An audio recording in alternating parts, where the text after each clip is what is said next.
My name is Dara Felton. I was 31 years old, working as a project coordinator for a mid-sized logistics firm outside Delwood, Ohio, and I had been the quiet one in my family for so long that people had stopped noticing I was paying attention.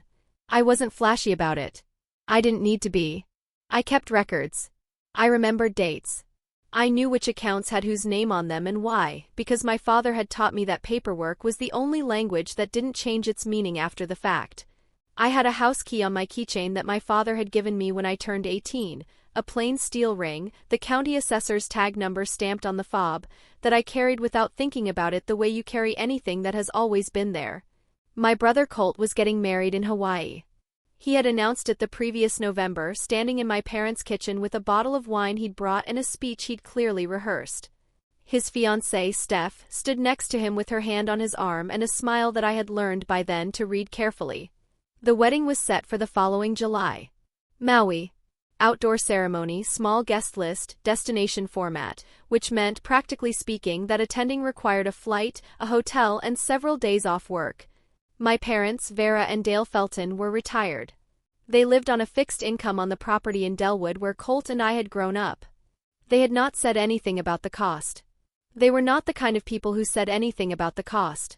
I assumed for most of that winter that Steph and Colt were handling the family travel arrangements. That was the normal thing to do when you chose a destination wedding and your parents were in their late 60s and had never once asked you for anything. I assumed wrong. My parents had come to Delwood the hard way. My father had worked 31 years at a tool and die shop 40 minutes outside of town, driving the same truck from 1987 until the transmission gave out in 2009, at which point he bought a used one and kept driving. My mother had worked part-time bookkeeping for 3 different small businesses over the years, fitting the hours around Colt and me, fitting them around whatever the house needed. The house on Harlan Street was theirs.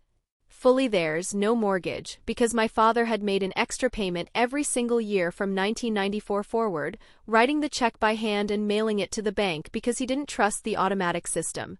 It was assessed at $614,500 the last time the county ran the numbers, not because they had done anything fancy to it, but because Delwood had grown up around them and property values had followed. That house was the thing Steph had been doing math on since the day she and Colt got serious. I had noticed it in small ways at first. The way she asked questions about it at family dinners that were framed as curiosity but had a specific direction. The way she had mentioned once that a property that size was underutilized for 2 people. My mother had smiled and changed the subject. My father had not responded at all, which was his version of the same thing. Colt had met Steph through a work conference 3 years earlier. She was sharp, organized, and had a way of running a conversation so that by the end of it you felt like you had agreed to things you hadn't quite decided. She came from a family with more money than ours and more comfort spending it, and she had never quite adjusted her frame of reference to include the fact that my parents' version of financial stability looked different from hers. My brother was not a bad person. He was, though, the kind of person who found it easier to manage 2 relationships by keeping them slightly separated from each other. He loved our parents. He also loved Steph. He had decided somewhere along the way that the simplest path was to let Steph set the tone for family events and trust that no one would push back hard enough to cause a problem. He had miscalculated which of us he was relying on to stay quiet. My position in this was specific. Several years earlier, when Colt had been starting out and needed a financial cushion, I had co-signed on a joint holding account with him at Harlan Street Community Bank. The arrangement was supposed to be temporary. Then it became background. Then Colt stopped thinking about it entirely, because nothing had ever happened with it and Steph managed their finances and she didn't know it existed. The account still had my name on it. The bank still had my number. I had not thought about it in years. I thought about it on a Thursday night in late May when I read Steph's text message for the first time. My parents had built the life Colt and I came from without drama and without accounting. They had not kept a ledger of what they gave us. They didn't operate that way. My father had driven Colt to every travel baseball practice from age 9 through 16, which was 40 minutes each way, which he had never once mentioned as a sacrifice. When Colt had needed a car for his first job, my father had taken 3 months of savings and bought a used Civic without being asked. When Colt had moved to Columbus for a position that paid more than he'd ever made, my father had driven the truck up with him, helped him carry furniture up 2 flights of stairs, and driven home the same day without staying the night.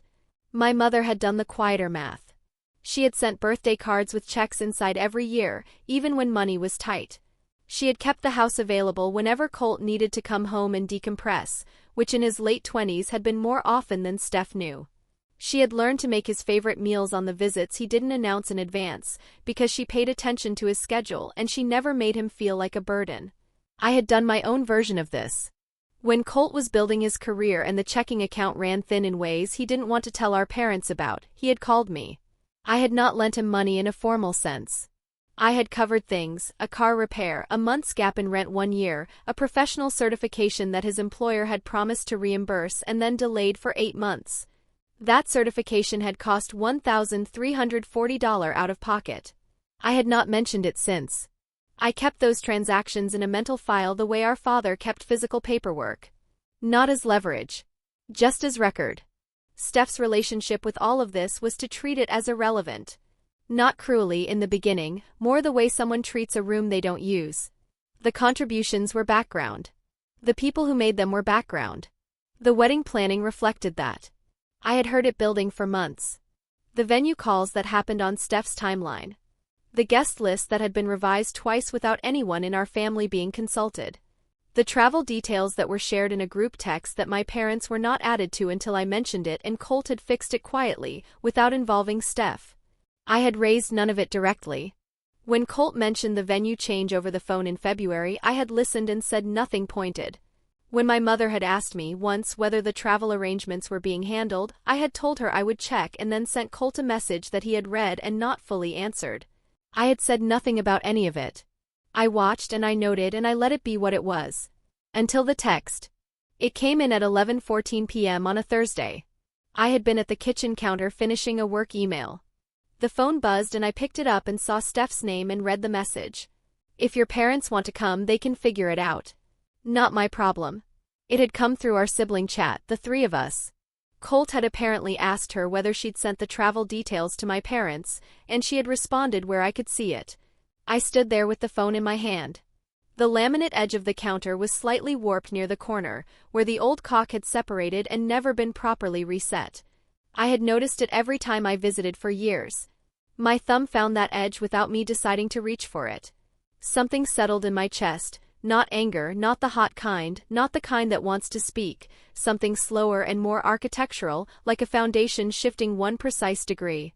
I set the phone face down on the counter. I called Colt the next morning.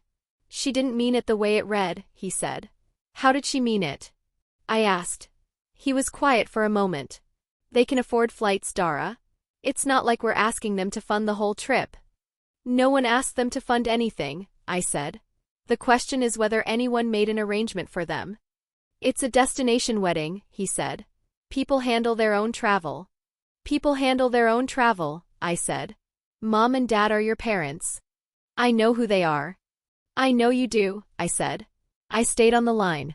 He filled the silence by explaining that Steph had been under a lot of pressure with the planning, that the venue had changed twice, that he didn't want to make an issue out of something that could be handled simply.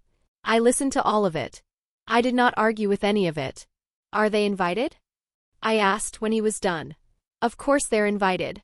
Then who's handling their travel? He didn't answer immediately.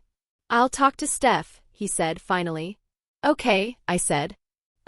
Dara, I don't want this to become a thing. I'm not making it a thing, I said. I'm asking a logistical question. He said he understood. He said he would handle it. He said he would call me after he'd had a chance to talk to her. He did not call back.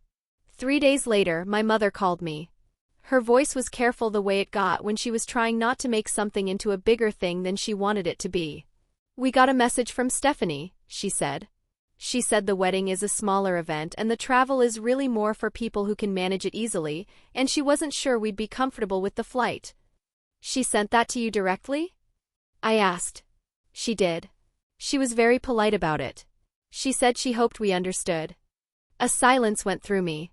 Did she use that word? I asked. Comfortable? She did, my mother said. She also said she hoped we wouldn't be ungrateful about the situation, since they'd had to make a lot of sacrifices with the guest list. I heard my mother take a breath on the other end of the line. "Mom," I said. "I'm fine," she said. "I know," I said. Neither of us spoke for a moment. "Did you talk to Colt?" I asked.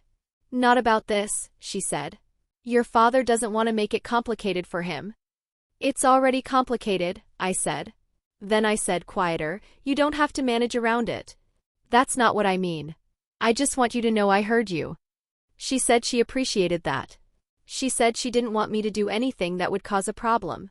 I told her I wasn't going to cause a problem. After we hung up, I stood in the kitchen for a long time. The refrigerator made its low cycling sound.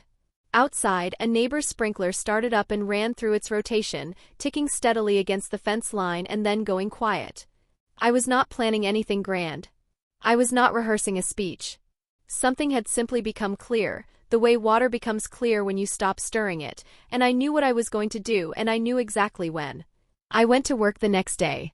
I answered my emails. I ate lunch at my desk. I drove home on the regular route. I sat at the kitchen table for a while before I did anything else. I checked the joint account balance online that evening, the one at Harlan Street Community Bank, the one with my name still on it, the one Colt had not looked at in 3 years. The number on the screen was not small. I read the account terms once quietly to confirm what I already knew. I set my phone on the kitchen table. I made a grocery list. I went to sleep. The following morning I got up at the regular time. I made coffee. I stood at the kitchen window while it brewed and looked at the yard. The light was the flat, even kind that came in before the day had fully decided what it was going to be. I called Harlan Street Community Bank at 9:07 a.m. and asked to speak with an account specialist. I asked 3 questions. I was told the answers to all 3. I said thank you and I ended the call. I went to work. Steph and Colt boarded their flight to Maui 3 days later. I was not watching the departure board. I was sitting at my kitchen table on a Saturday morning with a mug of coffee when my phone began to ring. It was Steph. I let it go to voicemail. She called again 4 minutes later. I set the mug down.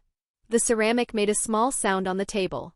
I reached into the kitchen drawer where I kept paperwork, pulled out a manila folder, took out the single sheet inside it, opened my bank's mobile app and set both, the printed account summary and the live screen, side by side on the table in front of me. I looked at the balance. I looked at the access status. Then Colt called. I answered that one. "Dara," he said. His voice had a quality I hadn't heard in a long time. "Her card isn't working." "I know," I said. "What did you do?" "I exercised my account rights," I said. "The account we opened together in 2019. My name is still on it. I notified the bank that I was suspending joint access pending a review." A silence. "You can't just—" "I already did," I said. "The bank confirmed it was within my rights as a co-holder. I have that in writing." "Dara." His voice dropped. "This is her wedding trip." "It is," I said. "You're going to ruin it." "I haven't ruined anything," I said. "I suspended access to an account. That's a financial decision, not a personal attack." "She's going to, Dara, this is—" He stopped.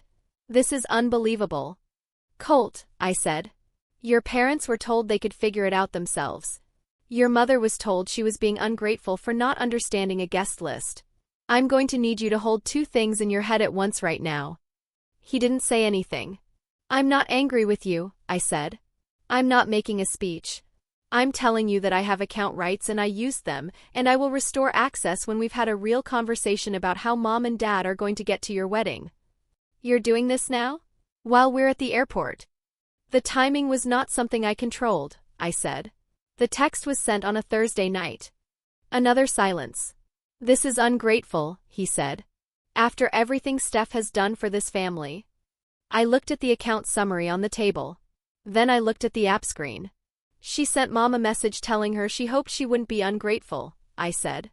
"I want you to hear yourself use that word right now." He went quiet. "What Steph did for this family," I said. "I'd like to know the specific list. Because I have a different one." I did not say anything else. I let the line sit. He didn't respond for a long time. "So that's it," he said, finally. "You're just going to hold this over us?" "I'm not holding anything over you," I said. "I'm holding a position. There's a difference." One of them goes away the moment someone makes a phone call and books 2 flights to Maui. It's not that simple. It is, actually, I said. It's almost exactly that simple. What do you want? He said, finally. His voice was different now, quieter, without the heat. I want Mom and Dad at your wedding, I said. I want someone to book their flights and their hotel, and I want Mom to get a message that isn't about how much of a burden she is. That's the whole list. The line was quiet for a long time. I'll call you back, he said. Okay, I said. That was 14 months ago. My parents went to the wedding. Colt had called back within 2 hours from a gate chair while Steph was at a coffee stand, and we had worked out the arrangement in a single conversation. I restored the account access before they boarded. I did not explain the full sequence to my parents, and I did not need to. Steph sent me one message, 8 days after they returned from Hawaii. It said that she thought what I had done was manipulative and that she expected an apology for the disruption. I read it on a Tuesday afternoon sitting on my parents' back porch, holding the spare house key my father had given me when I turned 18, the same plain steel ring I had carried for years, the county assessor's tag number still stamped on the fob, the metal worn smooth at the edges from sitting on my keychain for 13 years. I turned it over in my hand once. I did not reply. The account was eventually closed by mutual agreement, and Colt handled the paperwork without involving me beyond a signature. He and I have spoken regularly since. We had one real conversation about the wedding about 3 months after that lasted almost 2 hours and did not end in resolution but ended in honesty, which I've learned is sometimes the better outcome. My parents have been to 2 family dinners at Colt and Steph's house since then. My mother does not mention Hawaii. My father has not changed his opinion of Steph, but he has also not stated it, which is the deal he made with himself. I think about that Thursday night sometimes, the warped laminate edge of the counter, the phone face down, the refrigerator cycling in a quiet house. The moment right before a decision isn't always dramatic. Sometimes it's just ordinary light and a thing you already know. I still carry that key. If any part of this stayed with you, pass it along to someone who needs to hear it.